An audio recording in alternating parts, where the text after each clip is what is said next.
Uncle, আপনি এখানে বসেন। না না না, আমার আমার কোনো সমস্যা নেই আঙ্কেল। আপনি এখানে বসেন, কোনো কথা হবে না আঙ্কেল। আমি যেটা বলছি ওইটা করেন। আমরা এখন ইয়াং মানুষ, আমাদের শক্তি আছে, সাহস আছে, সমর্থন আছে। আঙ্কেল, আপনি যদি দাঁড়ায় যান, আমি যদি বসে যাই, একেবারে বেমানান দেখা যায়। এইটা আমি পারবো না আঙ্কেল। প্লিজ প্লিজ প্লিজ আরে না প্লিজ বসেন বাবা, বসেন বসছো? আঙ্কেল, বসেন বসেন বসেন। দেখো তো পাগল ছেলে।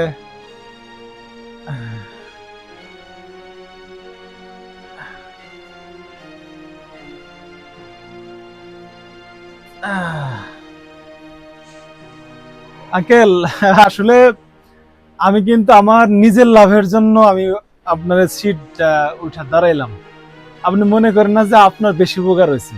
উপকার কিন্তু আঙ্কেল আমার নিজেরই বেশি হয়েছে। আচ্ছা বাবা, তোমাকে একটা প্রশ্ন জিজ্ঞাসা করব।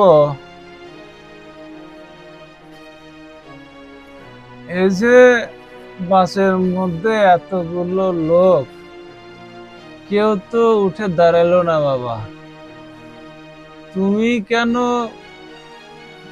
উঠে দাঁড়িয়ে আমাকে সিটটি দিলে? না, তার ঠিক আছে আঙ্কেল।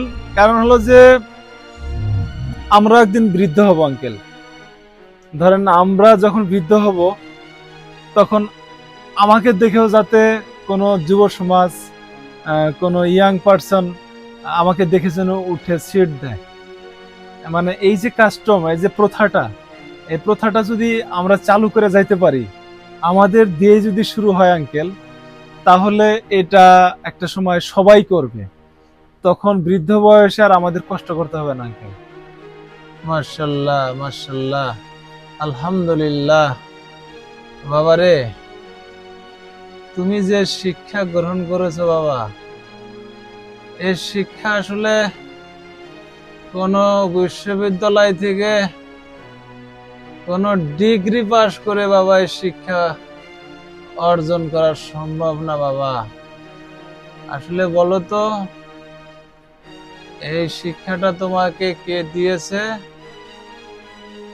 আঙ্কেল, এটা আসলে এই শিক্ষাটা আমার পরিবার থেকে আমি পাইছি আঙ্কেল। আসলে আমার বাবা খুব বিনয়ী ভদ্রলোক ছিলেন। তিনি আমাদের ছোটবেলা থেকে শিখাইতেন যে আলহামদুলিল্লাহ মুরব্বীদের সম্মান দিতে হয়, আলহামদুলিল্লাহ। কারণ তোমরা একদিন মুরব্বী হবা। সেই বাবার শিক্ষাটাই এখনো আমি মনে রেখেছি আঙ্কেল। এই কারণে হয়তো আসলে আহ, বাসে উঠলে, লোকাল বাসে উঠলে, কোনো মুরব্বী দেখলে, কোনো শিশু বাচ্চা দেখলে, কোনো অসুস্থ মানুষ দেখলে, কোনো নারী দেখলে আহ, আমি আসলে বসে থাকতে পারি না আঙ্কেল। কারণ দেখেন, আল্লাহ পাক আমাদের স্বাস্থ্য দিছে, শরীর দিছে, শক্তি দিছে। এখন এই স্বাস্থ্য, শরীর, শক্তি যদি আসলে আরাম আয়েশ করি, বা আমার চোখের সামনে একটা মানুষ আহ, কষ্ট করতেছে সেটা দেখেও যদি আমি বসে থাকি আঙ্কেল, তাহলে হয়তো বা আল্লাহ পাক কোনো এক সময় আমার এই শক্তি কেড়ে নিতে পারে। এই কারণে মানুষের ভিতরে মনোশক্তি নাই বাবা।